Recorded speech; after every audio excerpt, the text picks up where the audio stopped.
I am finally caught up to 911. Thank you to everybody who's come along this journey with me because it has been a journey and adventure. And now I am in the trenches with all of you, going to be watching week to week every Thursday night. I am so excited for it to come back March 6th. I have thoughts on season 8A. So welcome to my last recap video. Let's get into it.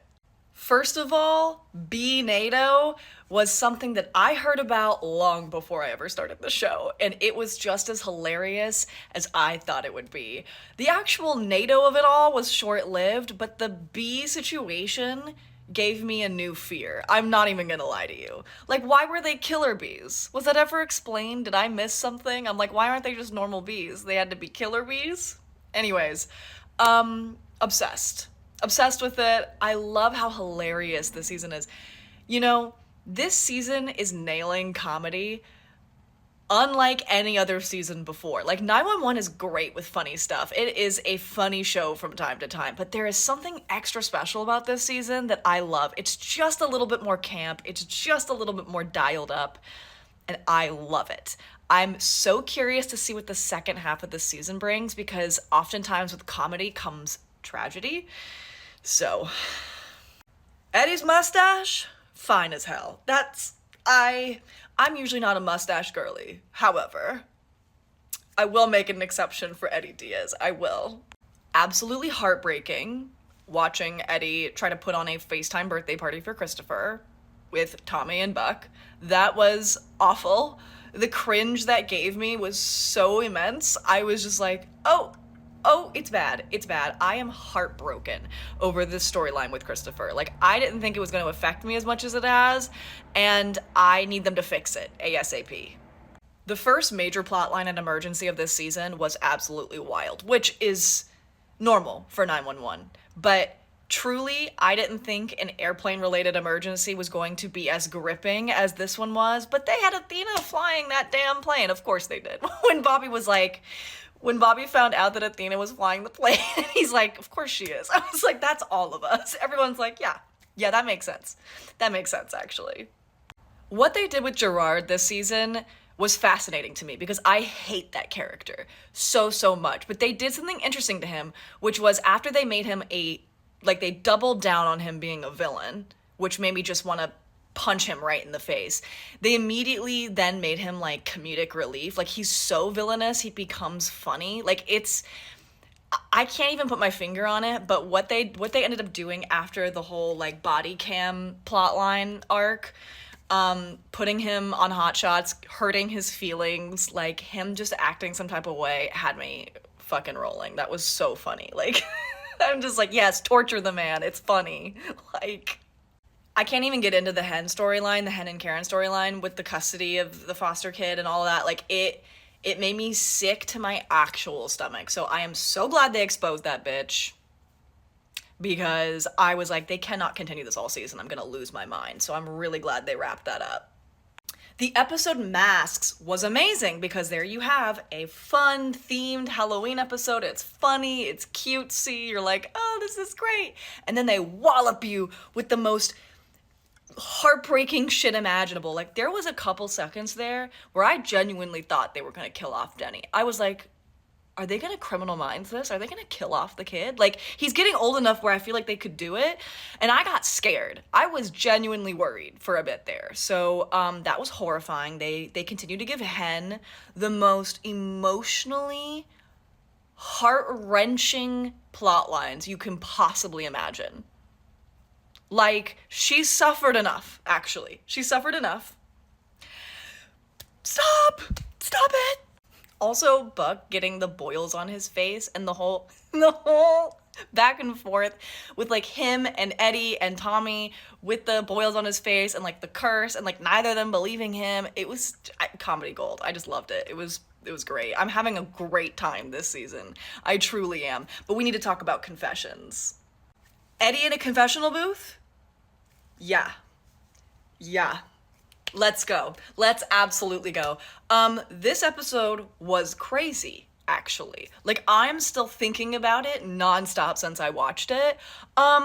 Like, There's so many things I want to talk about, but first of all, I totally either didn't clock or didn't remember that Tommy was Abby's fiance. I fucking screamed, you guys. I was like, oh, that's awkward. I was like, The Glee monologue. I need you all to know that, like, my first big original fandom was Glee. I am an OG Gleek. We're not gonna talk about it right now. I need you to know, though, that Glee monologue about a pre-Glee world and a post-Glee world, and you don't have to watch Glee to be affected by Glee, monologue by Josh, made my entire life. Like, I'm good now. That's good. That was the best thing I've seen on TV. Like, that was everything to me. Everything to me. And also the context, like, I was like watching this going, how is this actually happening before my eyes right now? This scene between Eddie and the priest about the juice versus the water, the mustache, I can't even, what? What? How? You guys, how else am I supposed to interpret that conversation? Be so for real with me right now. Be so for real with me right now. They have to do some sort of queer storyline for Eddie. Like, that's crazy. Like, that scene in particular was like getting smacked over the head with a mallet. Like, it's not like, ooh, it's subtle, it's subtext. I'm like, no, it's just clear text, actually. I don't give a flying fuck that Eddie's like, I'm straight. Yeah, I said that too once upon a time. I was lying. I wasn't lying. You think you're straight until you're not. You know, it's a journey for all of us. The breakup.